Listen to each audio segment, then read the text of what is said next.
혹시 최근에 운명전쟁 49라는 예능 프로그램이 나온 거 알고 있나요?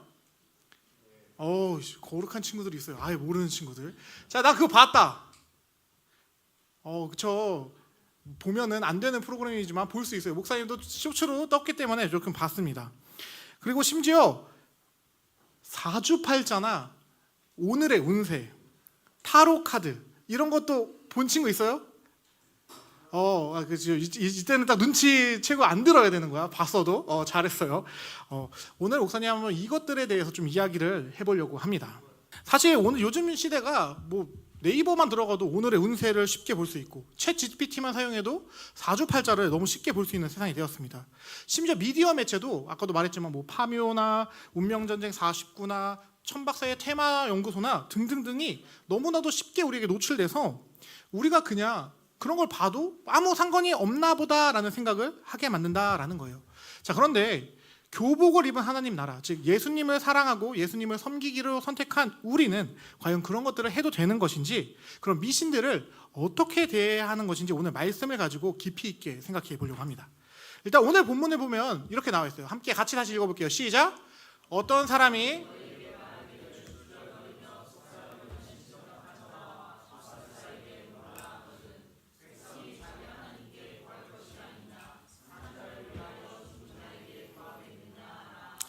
맞아요. 목사님이 이게 두 가지 사람들에게만 좀 색깔을 쳐냈는데, 신접한 자, 우리나라 말로 하면 뭐가 있을까요? 그렇죠. 무당을 말하는 겁니다. 그럼 마술사는 진짜 뭐 매지션? 삥! 뭐 이게 날리는 이런 사람들? 아니겠죠, 당연히. 그런 마술사 아니에요. 뭐냐? 주술사를 말하는 겁니다. 하나님의 백성들은 이런 무당이나 주술을 부리는 샤먼들에게 묻는 게 아니라 하나님에게 물어야 한다라는 걸 오늘 말씀이 가르치고 있어요. 친구들 장난으로라도 그러면은 타로 봐도 돼요? 연우야? 타로 근처에 가도 돼요? 사주팔자 봐도 돼요? 챗GPT한테 오늘 나의 사주는 어떻게 돼? 네이버 들어가가지고 오늘 시험인데 나 시험에서 만점 받으려면 어떻게 해야 될까? 노란색 펜을 챙기세요. 이런 거 봐도 돼요? 안 된다라는 이야기를 성경은 우리에게 하고 있습니다. 그래서 이게 구약에서만 이러냐라는 거 우리 친구들이 말할까봐 신약 말씀도 가져왔습니다. 사도행전 16장 16절에서 18절까지의 말씀 같이 한번 읽어볼게요. 시작. 가다가 점치는 귀신 들린 여종 하나를 만나니 점으로 그 주인들에게 큰 이익을 주는지라. 그가 바울과 우리를 따라 소리질러 이르되 이 사람들은 지극히 높은 하나님의 종으로서 구원의 길을 너희에게 전하는 자라 하며 이같이 여러 날을 하는지라. 바울이 심히 괴로워하여 돌이켜 그 귀신에게 이르되 예수 그리스도의 이름으로 내가 네게 명하노니 그에게서 나오라 하니 귀신이 즉시 나오니라. 자, 오늘 지금 바울이랑 실라가 만난 여종이 누구냐? 오늘날로 말하면 아주 용한 무당이에요. 한 번에 이제 점을 치려면 20만 원, 한 번 굿을 하려면 몇 천만 원을 내야 되는 그런 엄청 강한 영을 모시고 있는 무당이다라는 겁니다. 왜 알 수 있냐? 그 귀신 들린 여종이 큰 이익을 가져다 줬대요. 그 큰 이익을 벌어다 주려면 뭐가 있어야 돼요? 예언하는 게 맞춰야 될 거 아니에요. 뭐라도 건덕지가 있어야 사람이 돈을 낼 거 아니야. 그러니까 많은 사람들이 저 여종한테 가면은 뭘 알 수 있대 막 이러면서 아주 많이 찾아왔던 여자였다라는 것을 알 수 있습니다. 자, 근데 문제가 생겨요. 그녀가 바울과 실라를 졸졸졸 따라다니면서 뭐라고 외쳤냐? 이렇게 외친다는 거예요. 이 사람들은 지극히 높은 하나님의 종으로서 구원의 길을 알려준다. 이 사람이 말하는 건 참이야 라고 외친다라는 거예요. 네, 귀신 무슨 말하고 있어요? 아주 옳은 말하고 있어요. 너무나도 옳은 말을 하고 있습니다. 심지어 겉으로 볼 때는 그녀가 바울과 실라를 홍보해주고 있어요. 여러분, 이 사람들에게 가면 구원받을 수 있어요를 귀신 들린 여자가 막 해주고 있어요. 심지어 어떤 여자? 한 번 오면은 무조건 인생이 대박나는 무녀 막 이런 여자가, 막 운명전쟁 49에서 무조건 1등 하는 여자가 가는 길마다 김철호 목사가 하는 말은 진실입니다 라고 외치고 있는 거예요. 좋아요, 안 좋아요? 뭔가 잘 사용하면은 복음을 전할 수 있을 것 같아요. 자, 그런데 분명히 전도에 사용하면 될 것 같은데 바울이 어떠한 행동을 하냐? 옆에서 계속 이렇게 나를 홍보해주고 있는 그 사람을 향해 단 한마디를 합니다. 귀신아, 나가라. 네, 바울과 실라는 이러한 무당을 사용하여 복음이 증명되기를 원치 않았습니다. 그래서 예수 그리스도의 이름으로 귀신에게 무당에게 임한 귀신을 쫓아낸다라는 거예요. 왜냐? 복음이 귀신의 입을 빌려서 증거될 필요 있어요, 없어요?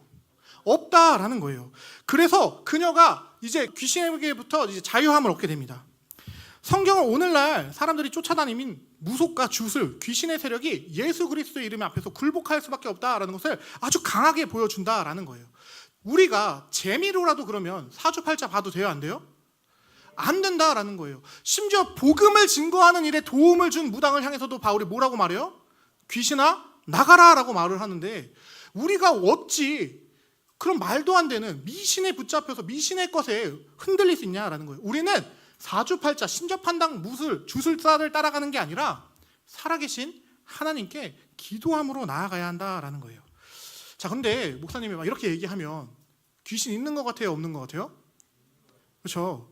자, 귀신이 존재하는 것처럼 말을 하는 것 같아요. 그런데 중요한 거, 여기서 중요한 점, 성경적으로는 분명 귀신이 있다라고 말을 해요. 오늘 성경에도 나오고 있으니까. 근데 목사님이 궁금한 건, 하유라, 성경이 말하는 귀신은 우리가 생각하는 처녀귀신, 총각귀신, 조상신, 이런 공포 영화에 나오는 그런 귀신일까? 정답, 아니다라는 거예요. 성경은 이 사람이 죽은 다음에 영혼이 이 구천을 떠돌 수 없다라고 말합니다. 어디서 말하는지 한번 볼까요? 히브리서 9장 27절 한번 같이 읽어볼게요. 시작.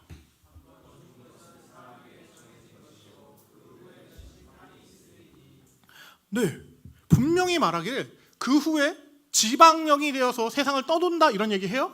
안 해요. 심판이 있다라고 말해요. 네, 분명히 우리는 심판을 통해서 낙원에 가든지 스울로 떨어지든지, 여러분이 이해하기 편하게 말하면 천국으로 가든지 지옥으로 가든지 두 가지밖에 없다라는 거예요. 사람 죽으면 어떻게 돼요? 귀신이 될 수 없다라는 거예요. 우리가 생각하는 처녀귀신, 총각귀신. 심지어 예수님이 직접 말씀하셨습니다. 우리 한번 보이죠? 보일 거라 믿어요. 함께 같이 읽어보겠습니다. 시작. 이에 그 거지가 죽어 천사들에게 받들여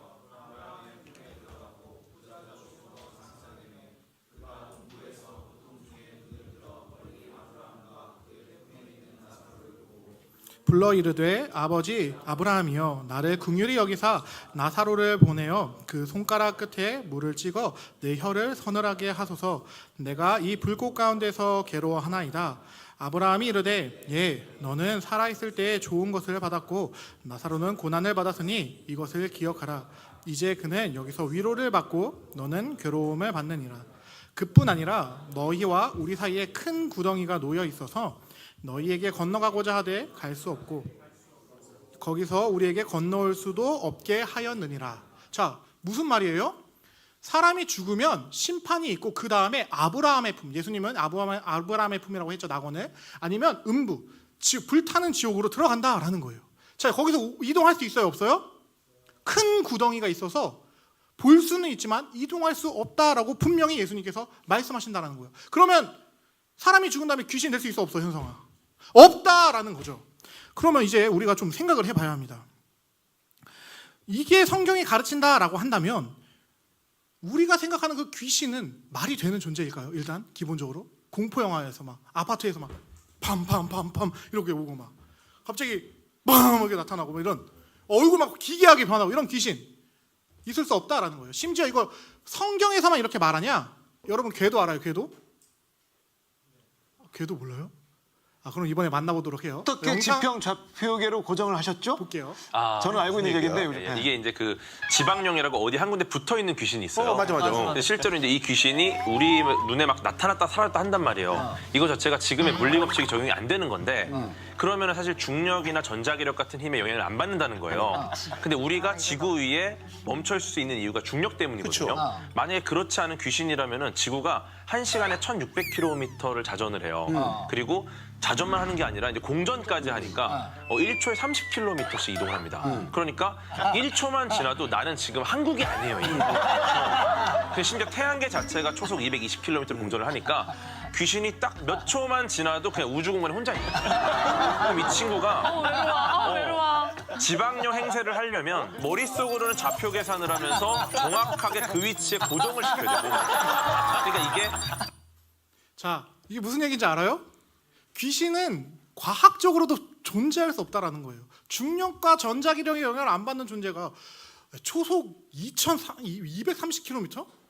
야, 그거 움직이면은 그때 개도가 또 다른 영상에서 뭐라고 하냐면 사실 귀신을 보면 무서워할 게 아니라 안 힘드세요? 괜찮으세요? 안 지치세요? 라고 물어봐야 한다는 거예요. 왜? 우리는 이렇게 있어도 안 힘들지만 귀신 나 따라오려면 어떻게 해야 돼?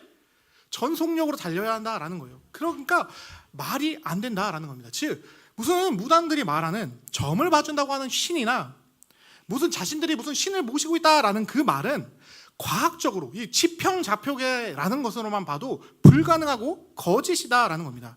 그 신이 어떻게 이 지구를 따라다닙니까?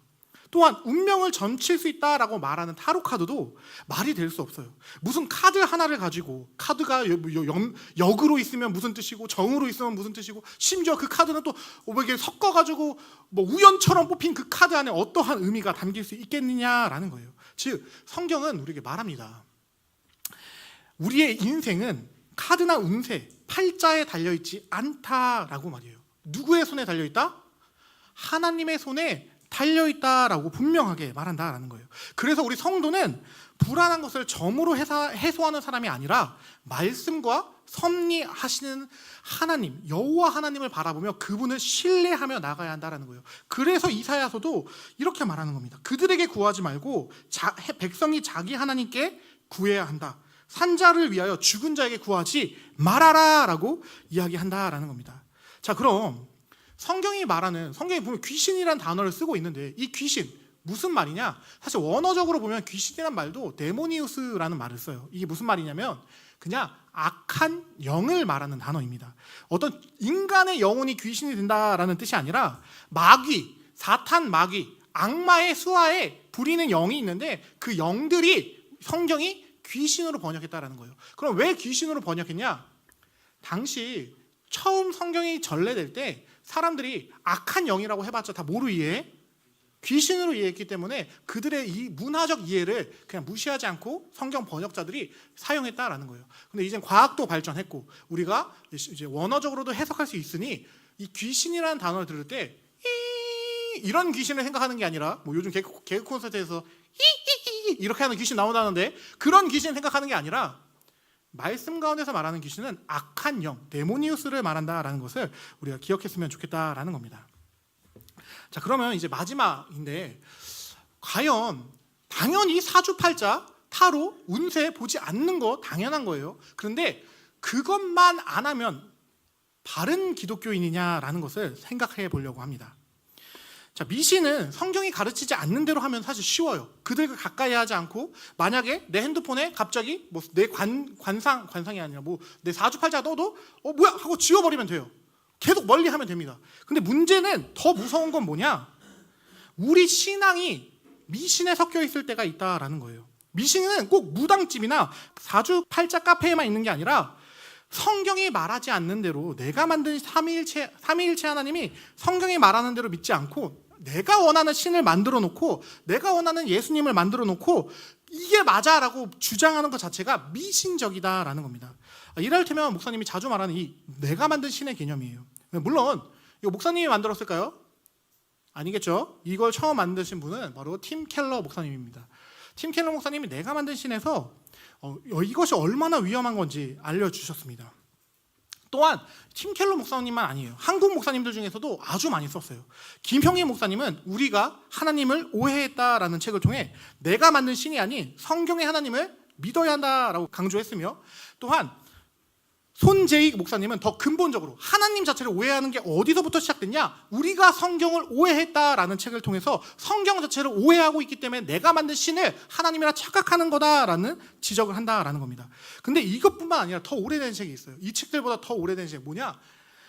윤석준 목사님이 강도사 시절에 썼던 101가지 한국교회가 잘못 이해하고 있는 성경 이야기라는 책을 통해서도 우리가 얼마나 성경과 하나님을 잘못 이해하고 있는지를 보여준다라는 겁니다. 심지어 한국뿐만이 아니에요. 미국에 보면은 목사님이 또 이제 존경하는 J.B. 필립스라는 목사님이 영국 목사님인데 당신의 하나님은 너무 작습니다라는 책을 통해 우리가 성경을 믿는다고 말하면서도 실제로는 자기 생각과 경험 안에 갇힌 작고 왜곡된 하나님을 내가 만든 신으로서 성경의 하나님으로 착각한다라는 거예요. 또한 A.W. 토저는 하나님을 바로 알자라는 이 책에서 교회의 가장 큰 위기는 하나님을 너무 낮고 가볍게 생각하는 데 있다라고 말했으며, 또 R.C. 스프롤, 정말 가장 20세기의 최고의 목회자 중에 한 명인데, 그분은 하나님을 거룩하심이라는 책을 통해 우리가 하나님을 너무 편리하고 친숙한 존재로 만들 때 성경이 말하는 거룩하신 하나님 앞에 경외를 잃어버린다라고 지적했습니다.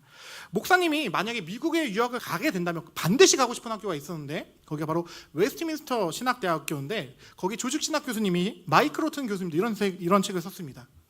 우리가 그리스도교다라고 얘기하는데 그리스도가 없다라는 거예요. 복음이 예수의 십자가가 아니라 자기개발과 도덕주의로 빠져있다라는 것을 경고하고 있다라는 겁니다. 정말일까요? 다울아, 너는 성경의 예수님을 믿고 있니? 아니면 너가 만든 예수님을 믿고 있니? 여기 있는 친구들 자신 있게 나는 성경이 말하는 예수님 믿고 있어요 라고 할 수 있는 친구들 있을까요? 목사님도 사실 쉽지 않습니다. 목사님도 선입견이라는 걸 가지고 있는 사람이기 때문에, 그렇기 때문에 계속해서 공부하는 거예요. 더 뭐가 바른 말씀인지 계속 깨달아야 합니다. 자, 대표적으로 한번 보여줄게요. 목사님이 이미 여러 차례 말했던 지점입니다. 한국교회뿐만 아니라 세계 교회에서도 여러 차례 지적이 됐는데 여전히 변하지 않는 지점이 있어요. 영상 함께 볼 건데, 이거는 이제 교회 영상이 아니라 교양 채널입니다. 교양만두라는 채널이에요. 아는 친구들 있어요? 너희 유튜브를 안 보는구나. 교양만두라는 채널의 영상입니다. 한번 보도록 우리가 하겠습니다. 알고 있는 예수님, 키 크고 늘씬하고 윤기나는 장발의 미남. 하지만 영국 BBC 다큐에서 추측한 예수의 외형은 이와 달랐음. 키 약 153cm, 몸무게 50kg, 검고 짧은 머리카락과 빠무잡잡한 피부색. 2000년 전 중동 지역의 유대인의 일반적인 얼굴이었다. 머리가 짧은 이유는 당시 유대 사회에서 남자의 긴 머리는 수치로 여겨졌기 때문이고, 예수의 직업이 목수라 육체 노동자의 다부진 체격으로 구현한 거라고. 엥? 그럼 이런 아리따운 예수님 이미지는 대체 어디서 온 거임? 초기 기독교 교회는 우상 숭배를 엄격히 금지해서 예수를 표현하는 대신 물고기, 십자가, 빵과 포도주 등으로 대체했다. 시간이 흐르면서 조금씩 예수를 사람의 형태로 표현하기 시작했는데, 이때 예수님의 외형을 그리스 로마 신화 속 신들의 이미지에 대입하는 방식이 유행함. 전능한 그리스도라는 의미로 최고신 제우스상을 각색하기도 했음. 그렇게 후대에도 관습적으로 흰 피부에 잘생긴 유럽인 남성으로 묘사된 건데, 사실 성경에는 예수의 외모를 아름다운 모습이나 위험 있는 풍채가 없어서 흠모할 만한 것이 없다 라고 기록돼 있다고. 실제로 어떤 모습이었던 간에 그가 위대한 성인이라는 건 변치 않는데 말이지. 이 내용은 책 뜻밖의 미술관 파트 1에 실린 내용인데, 예수님도 외모 지상주의의 피해자였다니. 목사님도 책을 사서 읽었어요. 심지어 목사님 사실 이 영상을 보면 너무 가슴이 아팠던 게 뭐냐면, 교회에서 안 다뤘어요. 교양만두라는 교양 채널이에요. 세상도 이제는 예수의 이미지가 거짓된 아폴로 신에서 만들어진 가짜라는 것을 이야기합니다. 심지어 영국 공용방송인 BBC에서 그걸 아예 추적해서 만들어냈어요. 여기 나온 이 예수 뭐예요? 가짜예요. 이 예수는 존재하지 않는 존재입니다. 예수님이 이렇게 생긴 적이 없어요. 심지어 고린도전서 11장 14절에 보면 진짜 나와요. 유대 사회에서는 머리가 긴 게 수치다라고. 그래서 너희가 머리를 짧게 자르라고. 근데 우리는 그런 거 다 무시하고 성경에 나와 있는 내용도 무시하고 그냥 만든다라는 겁니다. 우리가 얼마나 성경에 무지했는지를 교양 채널로도 알 수 있다라는 거예요. 심지어 물론 이제 이 영상도 틀린 점이 하나 있는데, 여러분 예수님의 직업이 뭐였는지 알아요? 그렇죠. 다 목수라고 생각하죠. 자, 그런데 목수일 수가 절대 없어요. 왠지 알아요? 목수란 이미지도 어디서 만들어진 거냐? 유럽에서 만들어진 거예요. 예수님의 직업은 정확하게는 장인이라는 단어가 쓰여요. 제가 정확히 헬라어가 기억이 안 나는데 그냥 장인이에요. 그 장인은 목수, 석수, 그다음 다양한 단어로 쓰입니다. 그런데 왜 목수일 수 없냐? 유대 지역에 나무 있어요, 없어요? 없어요. 목수는 유대 지역에서 가난한 직업이 아니에요. 초엘리트 직업입니다. 목수가 만든 나무 물품은 귀족들이 갖고자 하는 물품이에요. 그럼 예수님의 직업은 뭐였냐? 신학자들이 추측하기로는 석수장인이었을 거다라고 얘기해요. 가장 흔하고 아무나 살 수 있는 게 돌로 만든 제품들이었기 때문에. 그렇기 때문에 아마 더 다부졌을 거예요. 돌을 깎아야 되니까. 즉 우리는 이런 식으로 아무런 고증 없이 진짜가 무엇인지 생각하지 않고 무비판적으로 그냥 세상이 던져주는 대로 받아들인다라는 겁니다. 심지어 영상에도 나오지만 3세기까지 콘스탄티누스 대제 이후의 황제가 등장하기 전까지는 기독교회는 철저히 예수의 이미지를 사용하지 않습니다. 왜냐? 우상숭배였기 때문에. 그런데 언제 무너지냐? 황제 이름 기억 안 나요? 콘스탄티누스 다다음 황제가 교회가 너무 이걸로 막 계속 다투니까 그냥 써! 라고 하면서 카톨릭이 그때부터 성화와 성상을 만들기 시작한 거예요. 근데 그때 이미지가 누구였다? 아폴론이었다라는 거예요. 여러분 지금 누구 섬기고 있는 거예요? 사실 저 이미지대로 섬기면 우리는 아폴론을 섬기는 겁니다. 태양신이시여. 네. 웃자고 말한 거예요. 목사님이 말하고 싶은 건 사실 예수 형상의 문제가 아닙니다. 우리가 이렇듯 성경이 말하는 진리에 무지하면서 그냥 내가 믿고 싶은 대로 내가 만든 신을 미신적으로 믿는다라는 거예요. 이 문제의 무지는 결국 앞에서 살펴본 사주팔자와 그 점치는 것, 오늘의 운세를 보는 것, 타로 카드로 운명을 결정하는 것과 전혀 다르지 않다라는 겁니다. 예수 형상을 사용하는 거나 가짜 예수 형상을 사용하는 거나 우리가 사주팔자를 보는 거나 하나님의 입장에서는 동일하게 우상 숭배다라는 거예요. 자, 이제 말씀을 맺으려고 합니다. 오늘 우리가 미신을 대하는 태도라는 제목으로 설교를 했습니다. 우리 기독교인의 신앙이 어떠해야 하는지 함께 나눈 거예요. 당연히 기독교인의 신앙의 기준은 뭐가 되어야 돼요? 성경이 되어야 합니다. 성경이 아닌 다른 것이 기준이 되어서는 절대 안 됩니다. 심지어 그냥 제가 편한데요? 제가 그게 좋은데요? 당신이 하나님보다 높습니까? 그러면 그렇게 해도 돼요. 여러분이 하나님보다 높지 않고 하나님을 경배하고자 한다라고 하면 성경이 하지 말라라고 한다면 사주팔자, 우상숭배 그리고 예수의 형상을 사용하는 것에서도 우리가 경계할 수 있어야 한다라는 겁니다. 목사님이 이 책을 발견하고 정말 유레카였습니다. 이 책뿐만 아니라 요즘에 이정규 목사님의 이계명 설교를 들을 때마다도 진짜 가슴을 막 진짜 교단을 옮겨야 하는 건가 막 이런 생각을 할 정도로 막 이렇게 엄청 감동을 받고 있는데 세상도 이제 안다라는 거예요. 세상도 심지어 거기 영상에서도 말했지만 외모 지상주의의 피해자다라고 예수님은 얘기하는데 이제 다 압니다. 근데 우리 기독교인들이 뭐 하는 거예요? 세상에서도 얘기하는 걸 난 싫은데? 난 그게 더 좋은데? 라고 하면서 그냥 그 캐캐무고 이미 고여서 썩어버린 그 물가에서 앉아있다라는 겁니다. 우리의 신앙을 그래서 계속해서 성경에 맞춰야 한다는 거예요. 내가 만든 신을 섬기려고 하는 게 아니라 도대체 말씀 가운데서 예수님을 어떻게 이야기하고 있는지, 도대체 이 성경이 말하고 있는 삼위일체 하나님이 누구인지를 배워야 한다라는 거예요. 알겠습니까? 예. 사실 목사님도 사주팔자 타로 궁금한 적 있을까요? 없을까요? 많았죠. 근데 단 한 번도 본 적이 없어요. 왠 줄 알아요? 목사님의 선생님이 그때 지난주에 말씀드렸던 쌤이라는 분이 절대 보지 말라고 가르쳐 주셨기 때문이에요. 그리고 목사님들도 그 당시에 설교하면서 많이 가르쳐 주셨죠. 그러니까 목사님이 해주고 싶은 말은 과거에 봤을 수 있어요. 그렇죠? 누가 가르쳐 주지 않고 이게 엄청난 문제다라고 이야기하지 않으면 예수 형상도 사용할 수 있고 그림 그릴 수도 있고 볼 수도 있고 사주팔자도 볼 수 있고 다 할 수 있어요. 근데 중요한 건 뭐예요? 여러분이 배웠어요. 그럼 어떻게 해야 돼요? 성경적으로 뭐가 옳은지를 고민해야 한다는 거예요. 베레아 사람들은 데살로니가 사람들보다 더욱더 성경을 상고하여 계속해서 고민하였더라. 더 무엇이 말씀에 맞는지 고민하였더라라는 태도를 우리가 가져야 한다라는 겁니다. 목사님도 궁금했지만 배웠기 때문에 안 했습니다. 여러분도 그렇지 않길 바랍니다. 재밌는 얘기일지 모르지만 한마디 해주면 연애하면 목사님 친구들도 지금 목사님 되신 분들도 연애하면 여자친구가 생기면 여자친구는 하면 뭐 주장할까요? 자기야 타로 목사님이 이제 부평에 살았는데 부평 지하상가 가면은 타로 집이 진짜 많아요. 지나가면 막 자기야 우리 타로나 한번 볼까? 이런 얘기 하는 경우가 있어요. 저 목사님이 그 여자친구한테 뭐라고 했을까요? 뭐 장난인데 한번 보러 갈까? 이랬을까요? 진짜 대판 싸웠어요. 뭐 하는 거냐? 나 지금 전도사다. 정신 있는 거냐? 여자친구는 기분 어때요?